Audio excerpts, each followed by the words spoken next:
This week we have Jupiter, planet of abundance and blessings, connecting with Pluto, planet of transformation and change. All of this, an empowered moment and more in my new intuitive energy forecast for the week of Monday, May 27th through Sunday, June 2nd, 2024. Stay tuned.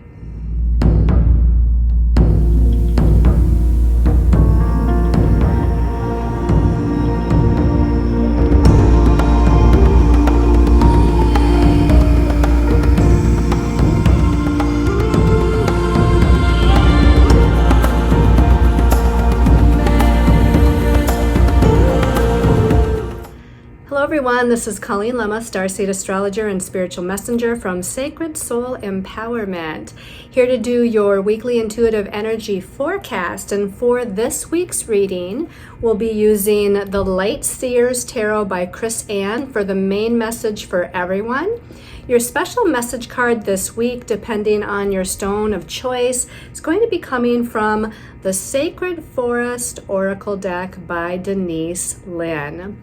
So before we get into looking at our stones of choice or the astrology for the week, let's go ahead, close our eyes, kick back, settle in, and do an empowered moment. So if you go ahead and make sure that you're comfortable, whether you're sitting or reclining,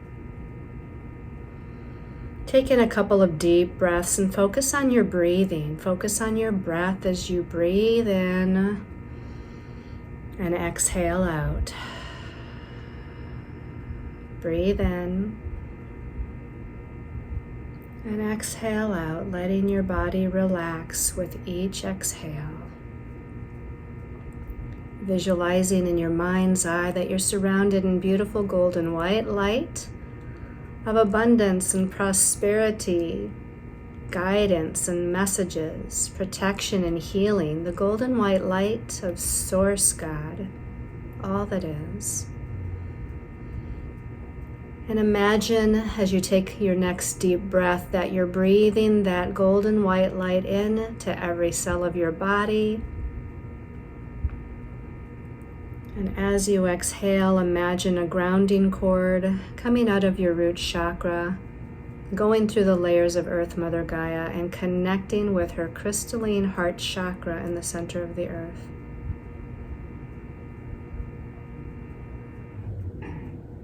And as you securely see, feel, or know that that grounding cord is connected to the heart chakra of the earth, I want you to visualize breathing up and in through that grounding cord on your next inhale. Earth Mother Gaia's healing, nurturing elixir of light. Breathing it all the way up through the grounding cord, and as you exhale, you're distributing that nurturing, healing elixir of energy from Earth Mother Gaia through all of your chakras and energy bodies. Again, focusing on your breathing as you breathe in and exhale out, becoming more and more grounded with each and every breath. And this week we start out with a lot of energy in Gemini, coming off of a full moon from last week in Sagittarius. We've got the Sun, Venus, and Jupiter all in mutable, changeable, air sign Gemini that rules the mental realm, our thoughts, ideas, perceptions, communications, information, messages. So you might have felt a shift of energy as we come into a more busy and hectic, sometimes maybe even overwhelming flow in of mental energy occurring. This week we have Jupiter that rules expansion in Gemini as it connects with Pluto, planet of transformation, regeneration, death and rebirth energy. As it's shifting and changing this week, our perspectives, our perception of situations in our life, how we're seeing or sensing, thinking, believing in what is occurring all around us. And this energy this week is allowing us to shift where we need to shift our belief systems, our perceptions. It's also helping us to expand into a deeper knowingness of our true purpose, of our life forward, of what we might be able to do next to assist ourselves in the unfolding of our destiny path. So breathe in those intentions to expand into new information, new ideas, to open up to messages from a higher source that will aid us as we move through our evolution and growth and as we transform our lives. Breathe that in. And as you exhale, and in your own time, you can open your eyes and return to this time and place and space. And let's get ready to look at our stones of choice this week. These are special intention pendants, as they often are, which you can find on my website, along with a lot of other ones. This one is citrine, a beautiful citrine, kind of like a point, but it's not really pointed at the bottom. It's more rounded. It's more of that soft feminine roundedness at the bottom. But this is a citrine that's been wrapped in silver wire. It's Reiki charged with the vibration of the number 3, number of creative self-expression and all forms of communication, including writing, speaking, and teaching. The qualities of Jupiter, planet of expansion, growth, and opportunity. The qualities of the fire element for confidence, courage, and leadership, and the energies of Archangel Gabriel, the angel who supports and inspires those with a life purpose involved with communication. And it also has Archangel Michael infused into this one, who leads us to the next step of our highest and most important destiny path. And then pendant number 2 is going to be scolecite. This is a beautiful white piece of scolecite. It's wrapped in silver wire and Reiki charged with the vibration of Master number 33, number of Christ consciousness and spiritual transformation. The qualities of the sign of Pisces for inner peace, tranquility, and dream recall. The energy of the planet Neptune for astral traveling, multidimensional communication, and transcendence. The activation of the third eye and crown chakras for increased psychic perceptions, and the energy of Archangel Raziel, Archangel of alchemy, divine magic, and the understanding and ability to channel esoteric wisdom and knowledge. And then pendant number 3 here is this beautiful orange carnelian. Nice polished carnelian. This is wrapped in gold wire, and it's Reiki charged with the vibration of the number 3, number of creativity and communication, the energy of Libra and Scorpio for harmony and merging of energies in partnerships. And of course, that can include business partnerships as well. Activation of the sacral chakra for healthy sexuality and passion within relationships. That, of course, is intimate romantic relationships. And the energies of the water element for intuition and clear feeling. This one has the energy of goddess Pele infused into it, the goddess of passions and heart's desires. So again, your stones of choice for this week is the citrine pendant,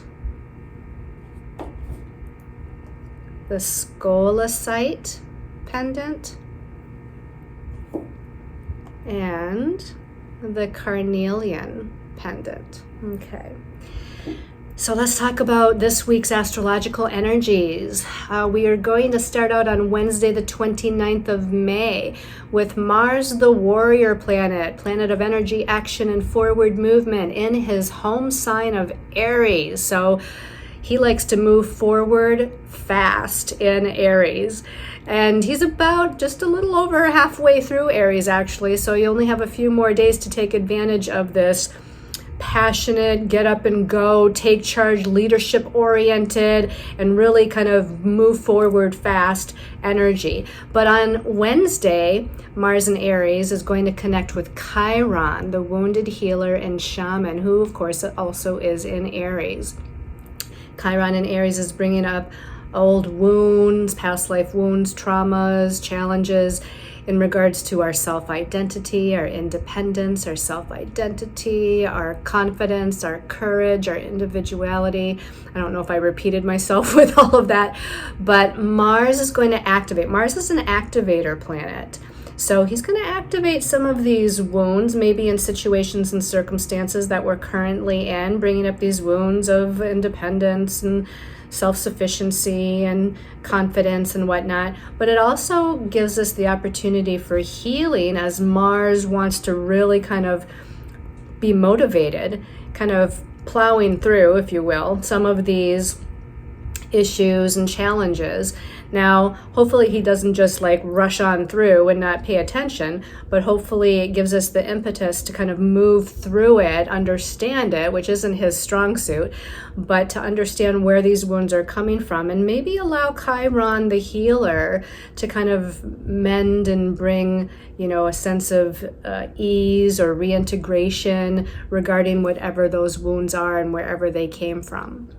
On Thursday the 30th, we've got Mercury, the messenger planet, planet of thoughts and perceptions and communications, information and messages, currently still in Taurus. So he's really grounded and fixed, maybe even stubborn a little bit with what he's perceiving, what he's thinking, what his ideas are. But on Thursday, Mercury in Taurus is going to connect with Uranus. So that's going to kind of, Uranus is the break free, liberation and breaking free kind of planet. He's the Great Awakener. So this might help us in breaking out of old ways of thinking, or being stuck on an idea or stuck in a plan that maybe needs to be shifted in some way, shape, or form. Uranus is going to bring through kind of this epiphany sort of energy, revelation energy, assist us in redirecting our mindset, our belief systems, our perceptions, the way that we're thinking. There might be some surprise communications coming in. Maybe it's coming from you. Maybe you're speaking your truth to somebody, which maybe isn't your norm, and that might be surprising to you and surprising to others. But there could also be some unexpected and surprising developments. Could be through email, telephone, other types of communicative aspects where there's this new information that kind of comes through, or this all of a sudden this message that maybe you've been waiting for, or maybe is a total surprise to you that actually comes in with Uranus's influence. And then on Sunday, June 2nd, this brings us into a new month. So by the way, if you haven't already watched the June energy forecast, please go onto my YouTube channel. Colleen Lemma is where you're going to find that YouTube channel, and watch the monthly for June. If it's not out yet, it will be soon. And on Sunday, June 2nd, we've got Jupiter in Gemini, who actually just went into Gemini the end of last week. So this is a new energy for him for the next year. And Jupiter rules abundance, prosperity, blessings, opportunities, expansion, higher education, higher perceptions, higher understanding. So Jupiter wants to expand and go big, but it's in Gemini now for the next year. And Gemini likes to look at all the little details and all the little pieces and whatnot. So I don't know if he's really comfortable there. I don't feel like he was totally comfortable in Jupiter though either. At least Jupiter being in the realm of the higher mind and Gemini being in the realm of the lower ego mind, at least they're in that mental realm together, even though there might be kind of this push-pull between the big picture and the small details going on. But Jupiter in Gemini is going to positively connect, or make a positive connection to, Pluto, planet of death and rebirth, transformation, regeneration, transmutation, and big changes, who is in Aquarius now. So I feel like our perceptions and our perspectives, kind of what we did the little guided meditation in the beginning of this video on, I feel like our way of thinking or seeing or understanding or believing might be undergoing a positive transformation right now. We're able to see not only the bigger picture and the small details, hopefully, but we're able to see something from a higher, more spiritual perspective, as well as dig down deep into our own psyche and see things from that vantage point of the subconscious as well. So there's a lot going on Sunday with that connection, but it is a positive connection. So I'm feeling like this is going to bring some revelations of some sort, some aha moments. And this is going to be a part of next week's reading, but I wanted to just kind of give you a sneak peek ahead, because on Monday, the 3rd of June, Mercury, the messenger, is going to be joining the Sun, Venus, and Jupiter all in the sign of Gemini. So Mercury's going into Gemini on Monday the 3rd. And Gemini is one of the ruling signs for Mercury. So he's going to be very comfortable there. And we're going to have lots of Gemini energy going on. And we've already got 3 planets there. So sometimes it can be a little overwhelming. Sometimes there's a lot of information coming in, or a lot of ideas kind of spinning around in our heads. Lots of busy social activities or communication, networking activities, which all can be good, but I feel like there might be so much going on that it's easy to become anxious or nervous or overwhelmed by all the lists in our head. And then Mercury is going to join the party next week. So let's go ahead and take a look at our the guides are stopping me for a minute. They're saying, don't forget to mention, this isn't necessarily a new thing, but Neptune, the planet of the spiritual realm, is at the 29th degree of Pisces. And 29 degrees is called a critical degree in astrology. It's the last degree of a sign before the planet moves on to the next sign of the zodiac, which kind of magnifies the energy of that particular planet in that particular sign. So we've got Neptune that rules the unseen, the intangible, the spiritual realm, angels, guides, other dimensions of time and space, magic, miracles, which, sometimes seems intangible or unreachable. And it's in its home sign of Pisces, which rules a lot of the same things that Neptune rules. It rules our dream time as well, astral traveling, psychic abilities, healing abilities, or miraculous healings. So with Neptune being at the 29th degree, and it has been for a few days, and it will be yet for a few days before it stops and turns retrograde at the 29th degree. But nonetheless, it's really magnifying Neptune's energy here. So our psychic abilities and intuition can be magnified and increased. Our ability to accept healing into our lives, or miracles or miraculous healing. Our ability to channel healing energies. Our ability to connect with the other realms, to astral travel, to pay attention to our dreams because they might be very colorful and prophetic. So a lot of these things you might be noticing for yourself. So pay attention. All right, now let's go to the cards. So this is the message from our angels and guides. And as I was shuffling the deck, there was a card that fell out, and then, I shuffle again, another card comes out, and Spirit's talking to me and saying, the first card is kind of relating to the first aspect that we had this week, the second card to the second aspect, and I'll repeat what those are in a minute. And then the last card came out as 2 cards, which relates to our last astrological transit, but definitely it brings in a message that makes sense that everybody will be feeling and experiencing. So the first card is the Ace of Wands. Now, the first aspect we talked about was Mars the warrior in his home sign of Aries, connecting with Chiron, the wounded healer, and the shaman that helps us to heal. And this card is relating to that. We've got the Ace of Wands. The Ace is about a new beginning or the activation of something. And here in the realm of Wands, which is the realm of fire, and this aspect with Mars and Chiron happens in Aries, which is a fire sign. And the fire signs are passionate and energetic and inspirational. and it deals with the realm of spirit or the spiritual realm. So we can see here that in this image, this person's third eye is on fire, right? It's like there's an activation here of the third eye. And I wouldn't have necessarily thought that with Mars connecting with Chiron and Aries. Now, Mars is an activator planet, but it's definitely activating healing. Now, it doesn't have to be just healing of the third eye, which is our visionary capabilities and our imagination and our psychic ability of clairvoyance and our imagination. It can activate all those things too, but I feel like this is just activating a fire within us, right? Just overall, Mars and Aries can be very confident and courageous and leadership oriented. So I equate that with that fire element.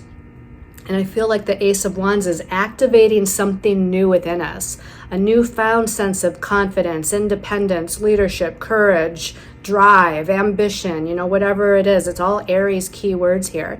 So we're activating both our vision and our imagination and our psychic perceptions and abilities, but we're also activating, like in real time, we're activating the potential of these wonderful Aryan qualities within us, and maybe activating some healing that's going on. The spiritual realm, or wands, is about that spiritual realm. So we're activating spiritual healing. We could also possibly activate or initiate some sort of situation in our lives. Although Chiron is more about healing than it is about activating something tangible. But don't rule that out. There still could be something like that happening as well. This person looks like they're doing a meditation. They're closing their eyes and they're letting that third eye be activated. So envisioning what it is that they desire to create or activate in the third dimensional reality. So you might start there with this Ace of Fire as well, or Ace of Wands as well. All right, let's go ahead and take a look at, they're saying it's also activating claircognizance, clairvoyance of the third eye, but claircognizance of the crown chakra as well. The second card now is relating to that second transit with Mercury, the messenger, connecting with Uranus, the Great Awakener, both in grounded Taurus. So it kind of like, Mercury and Uranus want to be like really up here, elevated to the higher kind of mental realms. But I feel like Taurus kind of gives it a little bit of grounding. Taurus is fixed and stubborn. And I guess that makes sense with the card that came out because it's the 10 of Swords. So the number 10 here in the minor arcana is the last of the minor arcana. We're getting to the end of something. Swords is the suit of the mental realm, our thoughts, ideas, perceptions, ways of thinking, perceiving, believing. Communication is involved with the sword suit. And it has the feeling like we're nearing the end of, it almost looks like this person, even though you can't see their face, is like standing there almost a little forlorn, standing there. And to me, the 10 birds are signifying like feeling overwhelmed or feeling confused. Like there's so many thoughts or ideas that have been running through this person's head, so many potential possibilities or directions this person could have, been trying to decide on or think about which way do I go or what do I do. And I feel like we're getting to the end of the confusion or the end of the overwhelm, the end of the mental frustration as she's standing there with the birds overhead. But it looks like these, there's a little bit of dark clouds here. They're not really super dark, but you got some clouds up there. But in the lower part of the sky, there's like the sun is really bright. It doesn't show an actual sunrise or sunset, but it's almost like there's bright days ahead. It's like she's standing there and seeing the bigger picture. And that makes sense with Mercury, the messenger, planet of the ego mind, connecting with Uranus, the Great Awakener, ruler of the higher mind. It's like we're having these epiphanies. We're having this aha moment where we're seeing something much more clearly with this clear, bright sky. We're maybe seeing our direction for the first time, or maybe seeing what decision is the right decision for us for the first time. And hopefully all of this overwhelm or anxiety or confusion or too much going on in the mental mind is going to just, fade away as we're at the last of the minor arcana. What comes after the 10, really what comes after the 10 of Swords would be the court cards, right? Page, Knight, Queen, King.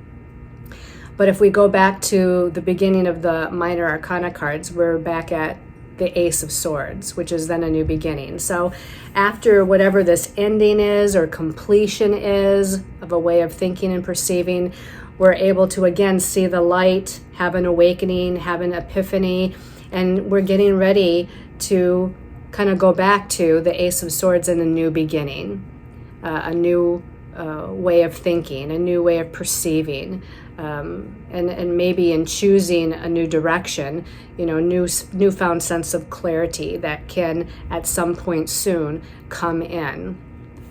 Okay, and then the last card came out as 2. This relates to the Jupiter and Gemini connecting to Pluto and Aquarius. Jupiter, again, is about our higher understanding. It's about the big picture. And yes, it is about abundance and prosperity and blessings and opportunities. And those blessings and opportunities are coming through networking, communication, information, emails, writing, speaking, all forms of communication, which Gemini, it rules Gemini, right? And Jupiter's in Gemini here. And with that Pluto there, it's like, again, the planet of transformation. So we're transforming what we're seeing as the big picture. Maybe we needed to shift that, or maybe we need to widen the scope of what we saw as our big picture in life and not think small, but think big. And we're transforming our own lower ego mind thoughts that might be throwing monkey wrenches in things and telling you that you can't or you shouldn't, or, whatever it is, with its negative shadow side energy. Gemini sometimes likes to vacillate, right? So one day you're feeling up and confident, and the next day, you're getting the message, that you're not able to do that, or it's too late, or you don't know enough, or, whatever it is. But Jupiter, being in Gemini, can expand some of that shadow stuff, but instead, let's expand the possibilities, because Gemini is a lot of different details and a lot of different potentials, and a lot of different paths, a lot of different directions you could go. So Jupiter is expanding you into seeing that. And as you get expanded into seeing the possibilities, you can transform the way you're viewing something, which is where Pluto comes in to help transform, right? And I know I'm going back to the transit rather than showing you the card.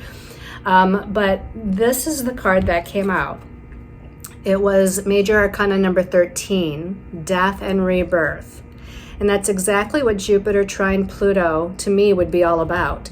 It's about the releasing and letting go of an old way of perceiving something, the death of something. And there maybe is a letting go of something, a situation or circumstance in your life. Maybe there is a death or completion phase to be gone through. But after that death or completion phase, then there's a rebirth, a new beginning, a newfound sense of clarity again. So just sort of like this previous card where the clarity starts to come in, here we've got the clarity, right? You can see it, there's crystal clear, there's the big star over the trees in the forest, and the star, to me, if we thought about the star card, which this isn't the star card, but if I thought about the star card, it would be about your hopes and dreams and wishes for the future. So I feel like we go through this death and rebirth process, and we start to see something with more clarity. We're starting to see the potential of our hopes, dreams, and wishes that can come into fruition if we believe in them and if we pursue them, if we believe in ourselves, right? And so again, there's a death and rebirth kind of energy happening, either situationally or within ourselves, in order for us to get there. And the card that fell out with it was the King of Swords. And so the king is the most mature of the court cards. So he's the leader, he's in charge, he's grounded, he's secure. And the suit of swords is the suit of the mental realm, again with our thoughts, ideas, and perceptions. Now, this king, again, he's very grounded. He's just sitting there. He's letting all these different messages and perceptions come in, indicated by the crow and the bat and the owl. And I don't know if there's any other birds there, but it's like all these messages and all this information is kind of just coming to him as he's sitting in contemplation, which is another kind of energy that's probably inspired by Pluto here. It's like, Pluto likes to go down deep into the subconscious of the psyche and really contemplate what's going on down there. So that's kind of what he's doing. He's waiting for all the information to come in so he can make sense of it before he stands up and looks around. He's obviously on top of some sort of mountain because there's other mountains here in the background around him. So he's at a higher kind of spiritual level. He's able to see the bigger picture. He's able to see the far off view of what's possible, what's around him and what's possible. So that goes really well here with the Death and Rebirth card in this reading. So let's go ahead and take a look at the message, the special message from your angels and guides according to your stone of choice. All right, so the first stone of choice was citrine. So for the citrine people, what's the special message for citrine this week? Citrine. This one's calling my attention as I open my eyes. I love a Pegasus. Pegasus, I think, well, I guess it wasn't.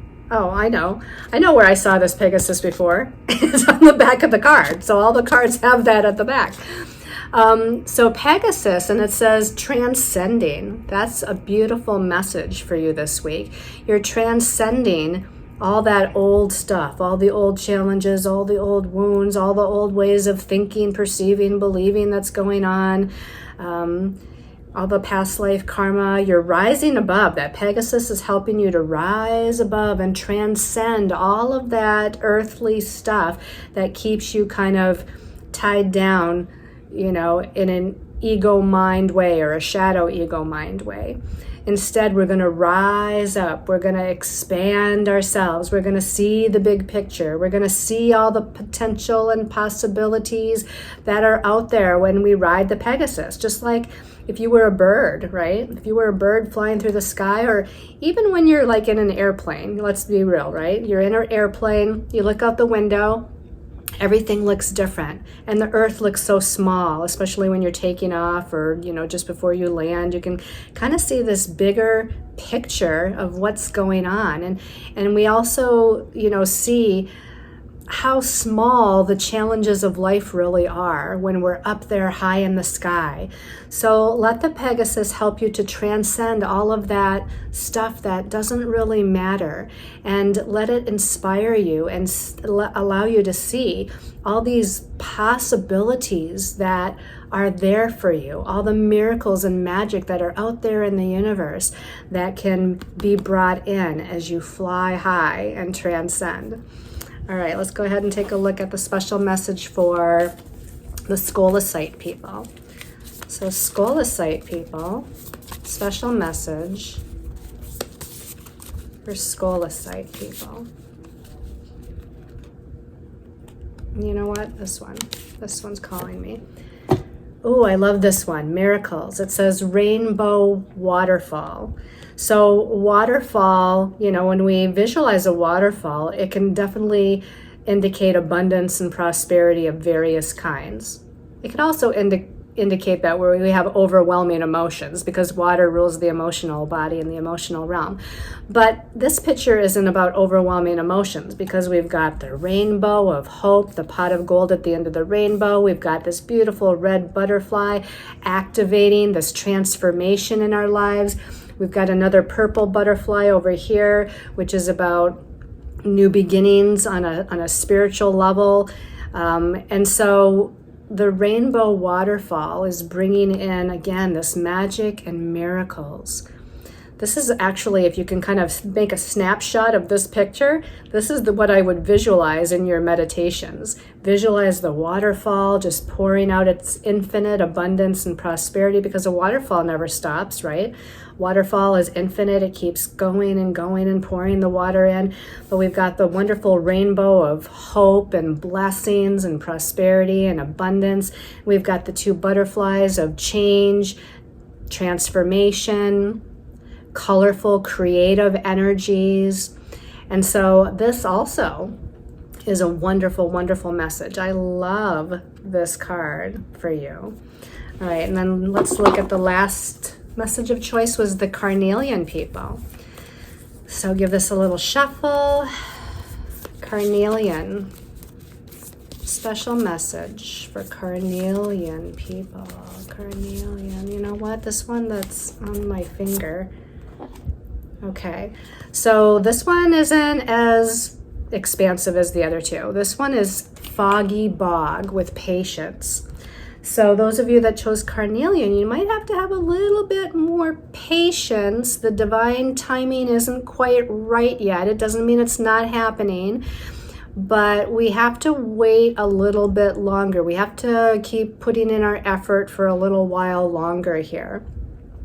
Now, this is a crane, right? A crane kind of stands on one foot in the water. So it makes me feel like, again, the water, the emotional realm, we're standing still. Maybe we're processing something emotionally. We're still in a processing, healing phase on an emotional body level.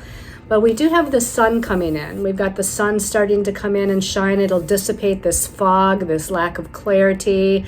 You know, the fog can be about, again, not seeing something clearly or just still being confused. But that sun is going to dissipate that. So pretty soon we're going to be able to dissipate the confusion, move through the emotional healing, let the sun kind of highlight what it is that we need to see or what it is that we need to know, and be able to do something, whatever that something next is. And I feel inspired to pull a secondary card to ask what that is. So what do we need to know about having a little bit more patience, and what can occur for the Carnelian people once they do the healing on the mental and emotional body levels that is needed? Nope, that one doesn't want to come out, but the top one. Okay. So as we have a little bit more patience, we're going to be able to move forward with the new idea. It's the air spirit, knowledge. And you can see that there might be some travel, there might be some relocation, or the movement and travel might just be, again, with a new idea. There might be something where you're either moving or traveling for work, you know, or with meeting and networking with new people. The air element is all about speaking, teaching, writing, you know, all forms of communication, networking, information that's coming in. And I feel like these are ideas that you're setting into motion, or these are ideas that you're putting out kind of into the universe, so to speak. And this boat, by the way, is not in the water. This boat is like flying above the trees. It's above the forest. So we're flying high pretty soon. We just have to have a little bit more patience, for a little while longer before these new ideas, new opportunities can be set into motion and we move forward. All right, everybody, thank you so much for tuning in and watching this weekly video. Hope to see you on the monthly video as well. Thank you for all your comments. Thank you for following me on Facebook and Instagram. And for those of you that check out my website and my services at Sacred Soul Empowerment, thank you so much. I appreciate you. And I send you all lots of love and light and many, many blessings of abundance and prosperity to come. Namaste, everyone.